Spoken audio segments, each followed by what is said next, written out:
Hello guys, welcome back to Sociology classes, Sociology first paper, BA part 2. Okay, today our topic is efforts of government, सरकार के प्रयत्न. Okay, about the dowry system. तो efforts of government, government के सरकार के प्रयत्न for dowry system, किसके लिए? दहेज प्रथा के लिए. ओके तो सरकार ने क्या क्या प्रयत्न किए हैं? भारत में दहेज प्रथा का उन्मूलन करने के लिए सरकार ने सर्वप्रथम सन 1961 में एक दहेज निरोधक अधिनियम डाउरी प्रोहिबिशंस एक्ट 1961 पारित किया गया, जिसके द्वारा लड़के या लड़की के विवाह की स्वीकृति के रूप में किसी भी प्रकार का दहेज लेने अथवा देने पर प्रतिबंध लगा दिया. ओके तो भारत में दहेज प्रथा का उन्मूलन करने के लिए सरकार ने सबसे पहले 1961 में दहेज निरोधक अधिनियम बनाया था. ओके पारित किया, जिसमें लड़के लड़की के विवाह में किसी प्रकार का दहेज लेने और देने पर प्रतिबंध लगा दिया गया. ओके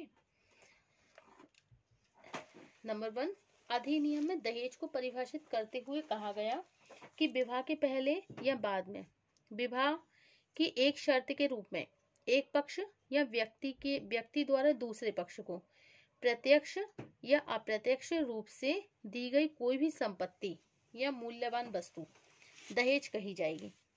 ओके विवाह के अवसर पर भेंट के रूप में दी जाने वाली नगद रकम, आभूषण, वस्त्र या अन्य वस्तुओं को दहेज नहीं माना जाएगा. थर्ड पॉइंट है, यदि कोई व्यक्ति दहेज लेता है या देता है या फिर इस कार्य में मदद करता है तो उसे 6 महीने का कारावास और 5,000 रुपए तक का दंड दिया जा सकता है. फोर्थ पॉइंट है, दहेज लेने या देने से संबंधित कोई समझौता गैरकानूनी नहीं होगा. फिफ्थ है आपका, विवाह के समय दिए गए उपहार या धनराशि का उद्देश्य कन्या लाभ के लिए होगा. इस प्रकार ऐसी वस्तुओं को धन को कन्या की संपत्ति समझा जाएगा. ओके नेक्स्ट है आपका नेक्स्ट पॉइंट है, धारा 7 में यह उल्लेख है कि न्यायालय द्वारा ऐसे अपराधों पर तभी विचार किया जाएगा जब ऐसी शिकायत किसी व्यक्ति द्वारा लिखित रूप में विवाह के होने के एक वर्ष के अंदर ही की जाएगी. ओके मतलब क्या है इसका कि धारा 7 में यह उल्लेख है, धारा 7 में यह उल्लेख है कि न्यायालय के द्वारा ऐसे अपराधों पर तभी विचार किया जाएगा जब ऐसी शिकायत किसी व्यक्ति द्वारा लिखित रूप में विवाह होने के 1 वर्ष के अंदर ही की जाए. इसकी सुनवाई प्रथम श्रेणी मजिस्ट्रेट के कोर्ट में ही होगी. ओके इस अधिनियम की उपर्युक्त विशेषताओं से यह स्पष्ट होता है कि अनेक प्रक्रिया संबंधी दोष होने के कारण यह अधिनियम दहेज प्रथा का उन्मूलन करने में अधिक सहायक सिद्ध नहीं हो सका.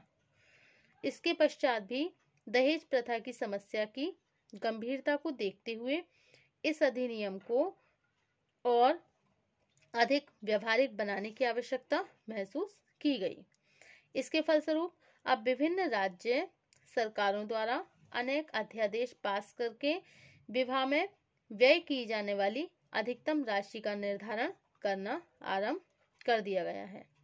दहेज निरोधक अधिनियम को अधिक प्रभावपूर्ण बनाने के लिए अब भारत सरकार ने सन 1983 में आपराधिक कानून में संशोधन करके यह व्यवस्था कर दी है कि अब यदि किसी भी विवाहित स्त्री के प्रति उसके पति या रिश्तेदारों द्वारा इस तरह क्रूर व्यवहार किया जाए कि वो स्त्री आत्महत्या करने के लिए विवश होने लगे तो ऐसे पति या उसके रिश्तेदारों को 3 साल की जेल या जुर्माने की सजा भी दी जा सकती है. इसके अतिरिक्त सरकार ने सन 1985 में एक नया कानून बनाया जिसे दहेज निरोधक अधिनियम भी कहा गया. ओके यह संपूर्ण भारत में 2 अक्टूबर 1985 से लागू हुआ और इसमें दहेज के अर्थ को स्पष्ट करते हुए कहा कि विवाह के संबंध में जो भी संपत्ति या मूल्यवान वस्तु वर या वधू किसी व्यक्ति को दी गई तो उसे दहेज माना जाएगा. कोई भी व्यक्ति को प्रत्यक्ष या अप्रत्यक्ष रूप से दहेज की मांग जो भी करेगा उसे 6 महीने से लेकर 2 साल तक के कारावास एवं 10,000 रुपए तक के जुर्माने की सजा दी जाएगी। सन 1986 में गवर्नमेंट ने इस कानून को पुनः संशोधन किया। इसका उद्देश्य दहेज से संबंधित अपराध को संज्ञेय मतलब कॉग्निजेबल बनाकर पुलिस को अधिक अधिकार देना है। सन 2005 में घरेलू हिंसा से महिलाओं का संरक्षण कानून protection law of women from domestic violence act लागू हो जाने से अब दहेज या दूसरे आधार पर स्त्रियों का शोषण करना बहुत कठिन हो गया है। इन समस्त प्रयत्नों के बाद यह भी सच है कि सरकार में कोई भी वैधानिक या प्रशासनिक प्रयत्न दहेज की समस्या को कम करने में अधिक सहायक सिद्ध नहीं हो सके हैं। ओके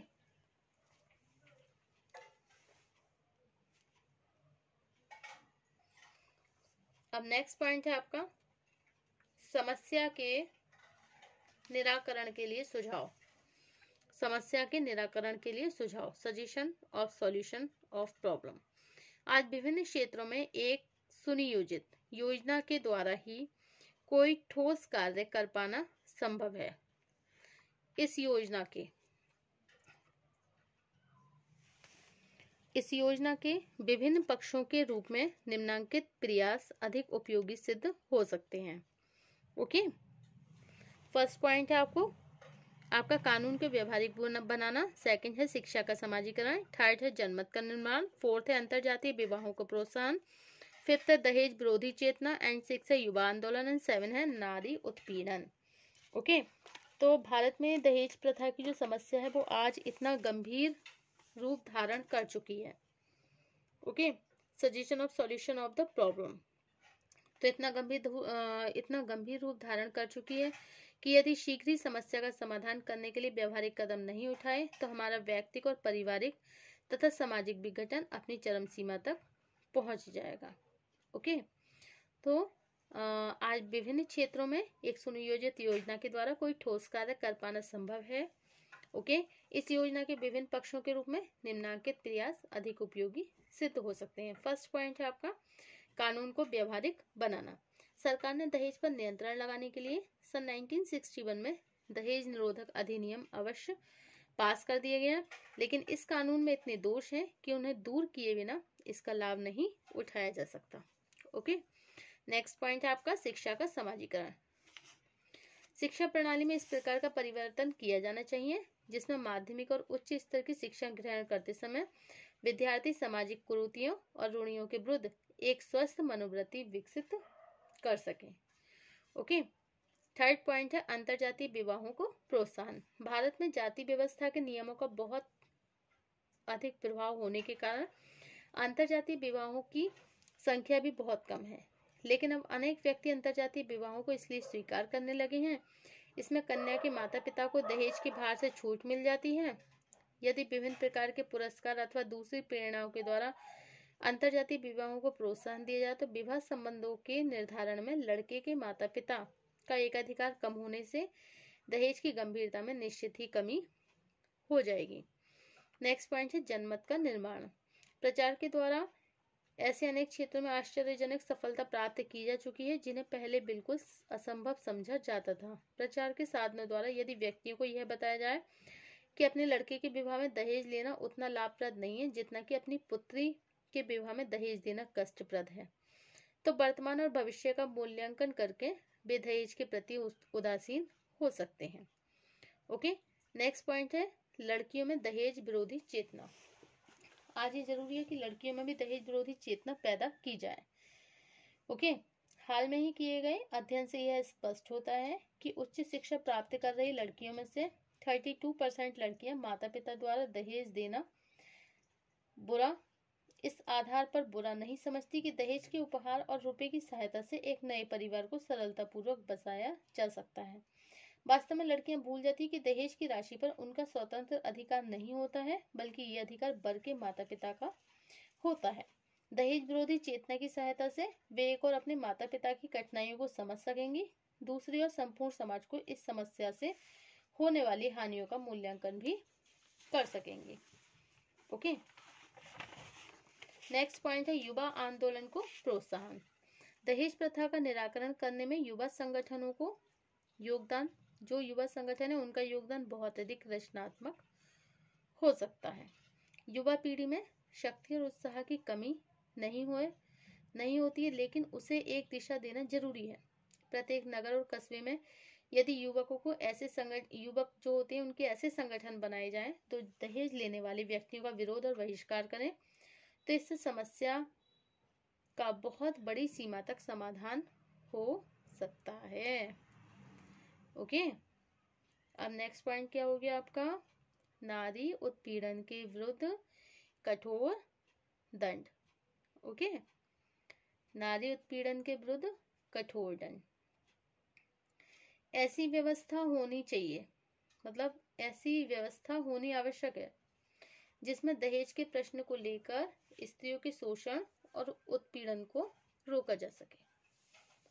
ओके, दहेज का जो शोषण है, मतलब दहेज को लेकर स्त्रियों का जो शोषण किया जाता है और उत्पीड़न किया जा सकता है, तो उसे हम रोक सकते हैं। आज प्रत्येक नगर में सरकार से अनुदान प्राप्त करने वाले स्वयंसेवी संगठनों की संख्या कम नहीं है। जो स्वयंसेवी संगठन है उनकी जो संख्या है वो आज कम नहीं है। यदि ऐसे सभी संगठन नारी उत्पीड़न के विरुद्ध किए जाने वाले प्रयत्नों को प्राथमिकता देने लगे, ओके, मतलब जितने भी संगठन है सभी नारी उत्पीड़न के विरुद्ध किए जाने वाले जो प्रयत्न होते हैं उनको प्राथमिकता देने लगे, तो समस्या का बहुत बड़ी सीमा तक समाधान किया जा सकता है। ओके, तो ऐसी व्यवस्था भाई जरूर होनी चाहिए जिसमें दहेज के प्रश्न को लेकर स्त्रियों के शोषण और उत्पीड़न को रोका जा सके। Okay, so these are the all suggestion of the solution of the problem. अब नेक्स्ट टॉपिक होगा हमारा घरेलू हिंसा, lesson 7, domestic violence. Thank you for watching my YouTube channel. Thank you so much.